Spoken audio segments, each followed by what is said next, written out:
প্রায় 200 বছর পর বের হলাম। বলুন জাহাবানা, আপনার 3টি ইচ্ছের কথা বলুন। আপনি কি পারবেন আমার 3টে ইচ্ছে পূরণ করতে?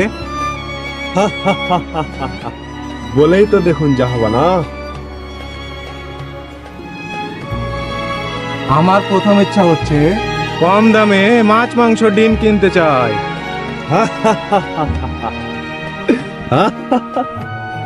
সামান্য এই ইচ্ছে, আমাকে আরো বড় ইচ্ছে দিন জাহাবানা। আগে আপনি আমার এই ইচ্ছাটাই পূরণ করুন।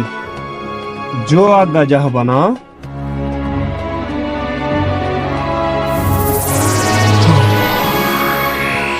হয়ে গেছে জাহাবানা। কিভাবে সম্ভব? এটা তো অসম্ভব ব্যাপার। না না, এই হতে পারে না। আগে তো বাজার গিয়েই দেখুন জাহাবানা। তাই নাকি?